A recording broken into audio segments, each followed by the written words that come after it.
नमस्कार, स्वागत है आप सभी का न्यूज रूम पोस्ट में। जहां एक तरफ पूरी दुनिया नए साल का जश्न मनाने के लिए पूरी तरह से तैयार है, तो वहीं दूसरी तरफ चीन के लिए साल 2024 सबसे बड़ी बुरी खबर लेकर आ रहा है। चीन की गिरती अर्थव्यवस्था गिर रही है और देश की अर्थव्यवस्था को कोविड-19 शटडाउन के प्रभाव से उबरने के लिए संघर्ष करना पड़ रहा है। लंबे समय से चल रही संरचनात्मक समस्याओं को नजरअंदाज करना अब असंभव हो गया। आर्थिक आंकड़े पूरे साल परेशान करने वाले रहे हैं और इसमें कोई सुधार नहीं हो रहा है।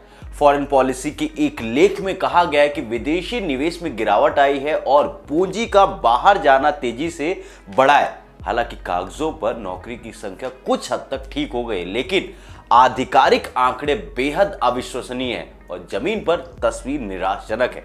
चीन में युवा बेरोजगारी इतनी ऊंचाई पर पहुंच गई कि सरकार ने इस साल आंकड़े प्रकाशित करना भी बंद कर दिया है। चीन के ही आधिकारिक आंकड़ों के आधार पर अंतरराष्ट्रीय मुद्रा कोष यानी कि IMF ने कहा है कि अगले साल चीन की GDP में 5% से अधिक की वृद्धि होगी, लेकिन यह स्पष्ट नहीं है कि यह सच है या भी नहीं। नए ग्रेजुएट्स के लिए समय सबसे खराब है, जो 2009 के वित्तीय संकट के दौरान युवा अमेरिकियों की तरह नौकरी संकट का सामना कर रहे हैं। चीन के आर्थिक संकट का एक मुख्य कारण यह है कि लोग खर्च नहीं कर रहे।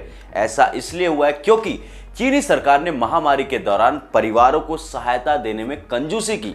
जीरो कोविड नीति लागू करने के बड़े पैमाने पर सरकारी खर्च किया गया, जिसके बाद स्थानीय अधिकारियों के पास जनता का समर्थन करने के लिए पैसे ही नहीं है।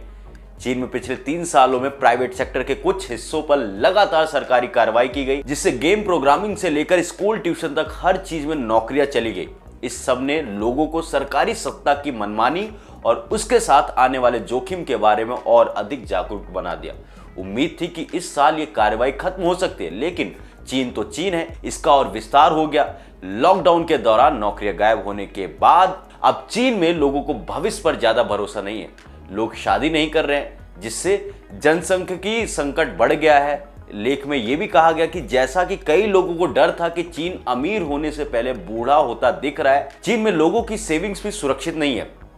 चीन में धन निवेश के लिए रियल एस्टेट एक प्रमुख माध्यम है, जहां 70% घरेलू प्रॉपर्टी इसी में होती है। 2 दशकों तक प्रॉपर्टी की कीमतें बाकी अर्थव्यवस्था की तुलना में तेजी से बढ़ी। अब चीन के रियल एस्टेट डेवलपर्स लगभग दिवालिया हो गए और यह धीरे धीरे बर्बाद हो रहा है। सरकार ने नए घरों की कीमत बढ़ाने के लिए कड़ी मेहनत की है, लेकिन वे अभी भी गिर रही है। उम्मीद थी कि 2023 में चीनी अर्थव्यवस्था ठीक हो जाएगी और वैश्विक विकास के इंजन के रूप में अपनी भूमिका निभाने लगेगी। एक रिपोर्ट के अनुसार इसके बजाय यह उस पॉइंट पर रुक गया है जिसे EMF ड्रैग कहा जाता है। चीन की कई समस्याओं, रियल एस्टेट संकट, कमजोर खर्च और उच्च युवा बेरोजगारी के बावजूद अधिकांश अर्थशास्त्रियों का मानना है कि दुनिया की दूसरी सबसे बड़ी अर्थव्यवस्था इस साल अपने विकास लक्ष्य को लगभग 5% तक पहुंचाएगी, लेकिन यह अभी भी कोविड महामारी से पहले के औसत 6% नीचे है और नया साल 2024 अशुभ दिख रहा है।